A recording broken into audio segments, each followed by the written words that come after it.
આવું બોલો છો? એક ભગવાન હોય તો બળાત્કાર, દુરાચાર, અનાચાર, લાંચ, રૂશ્વત થાય? ભગવાન છે જ નહીં. વાળંદભાઈએ પેલાની હજામત પૂરી કરી દીધી. પછી એને થોડીક વાર બીજા સેવકને કીધું, બીજો સ્ટાફ મેમ્બર, કે થોડું પાણી બાણી છાંટીને કંઈક હરકું કર, હમણાં હું આવું છું. અને એ વખતે પેલો ભાઈ ત્યાં આવેલો હતો અને બહાર ગયા. બહાર જઈને એક વ્યક્તિને લઈ આવ્યા. એના ચહેરા સામે જોવે છે તો સાવ અભણ, એને ખાવ ભિખારી જેવો હતો, બિલકુલ ભણેલો નહીં, કશું કરેલું નહીં. એટલે પેલો જે હજામત કરાવવા આવ્યો તો એ કે શું છે આ? એ કે તમે શું છો? એ કે હું તો શિક્ષક છું. મેં તમને ના કીધું પહેલા? તો કે પૃથ્વી પર શિક્ષક નામનું કોઈ તત્વ જ નથી. એ કે કેમ? એ કે આ માણસ તો સાવ અભણ છે, ને કક્કોય નથી આવડતો, લખતાય નથી આવડતું સરખું, વાંચતાય નથી આવડતું. એ કે એને ના આવડે એમાં શિક્ષક નથી એવું થોડું કહેવાય? એને સ્કૂલમાં જવું પડે, શિક્ષકનો સમાગમ રાખવો પડે તો એનામાં ફેરફાર થાય. તો કે તમે હમણાં સ્ટેટમેન્ટ કેમ આપતા હતા કે પરમાત્મા નામનું તત્વ નથી?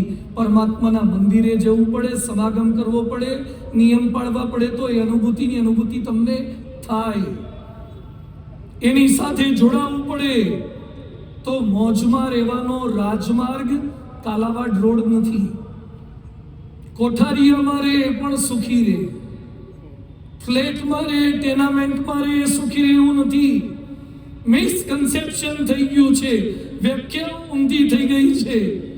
ભૌતિક સુખ, લક્ઝરી જે દેખાય. એક વાત કહું છું, સાંભળજો. બ્રુનઈના સુલતાન, અહીંયા પૈસાદારો કેટલાક બેઠા છે, પૈસાથી આનંદ.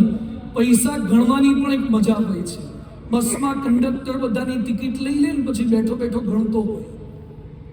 તે કંડક્ટર તો ગણે પણ એની આજુબાજુની સીટ વાળા હોય ને એ ઓઠ ફફડાવતા હોય. કોક ગણે ને જોવાની એ મજા આવે. આ તો બ્રુનઈના સુલતાન કેટલા પૈસાદાર છે. દર મહિને વાળ કપાવવાનો 16 લાખ રૂપિયાનો ખર્ચો કરે છે. વાળ કપાવવાનો 16 લાખ ખર્ચ. લંડન થી મહિનામાં 2 વાર વાળંદભાઈ આવે છે અને વાળ સેટ કરી આપે છે. બ્રુનઈના સુલતાન મહિનાના 16 લાખ વાળ કપાવવા માટે આપે છે. પ્રશ્ન પૂછું છું, અહીંયા બેઠેલા કોઈ એવું હોય કે જેને જન્મ્યા ત્યારથી અત્યાર સુધીમાં વાળ કપાવવાના 16 લાખ થયા હોય? આખા ઊભા થઈ જાઓ. જન્મ્યા ત્યારથી અત્યાર સુધીમાં 16 લાખ નહીં થયા હોય. હજુ સાંભળો, એની પાસે સોનાનું પ્રાઇવેટ જેટ છે, 747 બોઈંગ છે, એરક્રાફ્ટ છે. એટલા પૈસા છે એની પાસે.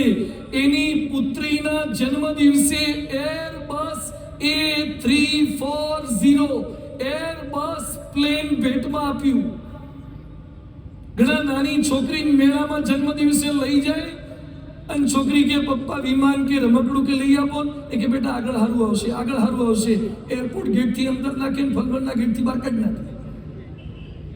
કશું લઈ આપે નહીં. આગળ હારું આવશે, આગળ હારું આવશે એમ કરી કરી. આને તો એરબસનું પ્લેન ભેટમાં આપ્યું. એના મહેલમાં 1788 રૂમ છે. 1788 રૂમ. ઘણા ઘરે જઈએ એટલે પરિચય આપે, સ્વામી 5 BHK છે, આ અમારો ડ્રોઈંગ રૂમ છે, આ અમારો બેડરૂમ છે, આ અમારો માસ્ટર બેડરૂમ છે, આ અમારો ગેસ્ટ રૂમ છે. 5 BHK થી મોટા 6 BHK કોઈ રાજકોટમાં મેં જાજા જોયા નથી. મેક્સિમમ આટલા છે. કોઈ ઓલી એક્સ્ટ્રા ઓર્ડિનરી બનાવી હોય તો 10-15 કરશે. શું બનાવ્યું છે આને મકાન? 257 બાથરૂમ છે. સાંભળજો ધારાસભ્ય, છે તમારે 257 બાથરૂમ? 257 બાથરૂમ છે, 5 સ્વિમિંગ પુલ છે, 110 ગેરેજ છે, 200 ઘોડા છે, એસી તબેલા. અને સાંભળો, બ્રુનઈના સુલતાન પાસે 7000 કાર છે. 7000 કાર. કઈ કઈ હશે? નેનો, i10, આવી બધી કાર હશે. એની પાસે 600 રોલ્સ રોયસ છે અને 300 ફેરારી છે.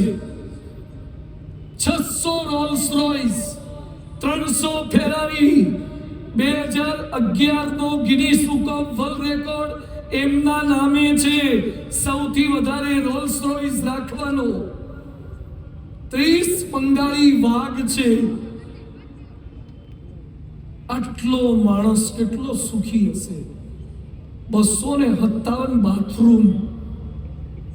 આપણે તો બે માંડ હોય છે ને હવારે તો લાઈનમાં ઊભું રહેવું પડે છે. અમુક તો હોય રે તમારું પતે એટલે કહેજો. હા, એ બાને થોડી ખેંચી લે. 257 બાથરૂમ, કોઈ દાડો વેઇટિંગ નહીં. અને એના ત્યાં જાજરૂ બાથરૂમ છે ને, પેલી સિંક હોનાની. અને પોખરા પેલા આવે ને સીટ, ટોયલેટની સીટ મોરબીની નહીં, જ્યાં મોરબી કી જતી. સોનાનું ટબ, સોનાનો પોખરો. હવે હોનાના પોખરા પર બેહાય? કેમનું મન થાય એના પર બેહવાનું? હોંગકોંગમાં, સિંગાપુરમાં હોનાનું સંડાસ રાખ્યું છે એક ભાઈએ. તે લોકો આવે એને $10-15 લે અને જોવા દે. $15 આપો ત્યારે તમને જોવા દે, જવા ના દે. જવા દે પછી જોવા દે જેવું ના રહે. હવે મારો પ્રશ્ન એ છે કે $15 આપીને, $15 જવા દો, તમારા ઘરમાં સોનાનું સંડાસ હોય તો મજા આવે કે સાવ ભંગાર સંડાસ હોય પણ પેટ સાફ આવે તો મજા આવે? મજા શેમાં આવે? તમારા સોનાના સંડાસમાં કબજિયાત લઈને એવા ને એવા પાછા આવો, ફેરો ન ફાયો થયો ફજીત, જીત ગઈ જળવા. એવા ને એવા પાછા આવો. 12 લોકો લાગે કે અંદર જઈને આવ્યા, 15 મિનિટ બગાડીને જાય હોય. અને મોટે ભાગે માણસ છે ને પેટની બાબતમાં લગભગ ખોટું બોલે છે. કારણ કે બાર કોકને ખબર પડી જાય કે આપણને કબજિયાત છે. અમુકને ઝાડા થઈ જાય ને, રાત્રે 7 વાર ગયા હોય અને તમે પૂછો ને આમ સવારે કે આમ ઝાડા થઈ ગયા? ના, આમ ઝાડા જેવું. મન તો સારું સમજાતું નથી કે ઝાડા અને ઝાડા જેવામાં ડિફરન્સ શું હશે? 7 વાર ગયા પછી એ પાછા શું કે ઝાડા જેવું. અને કોક 2 વાર જાય તો શું કે માપ રાખતા હોય તો પછી તું 7 વાર ઇન આઉટ કરી આવ્યો, એનું કશું નહીં. સુખ ખાલી સંડાસ બાથરૂમમાં નથી. આ તો સંડાસ તો હમણાં બન્યા, બાકી તો બધા ડબલેશ્વર જ હતા. આ તો મારે હાથ ઊંચા નથી કરાવવા. બાકી ગામડામાં તો ડબલા લઈ લઈને જતા અને એક ડબલામાં પાછા અમુક તો 2 જતા. એટલો સંપ હતો.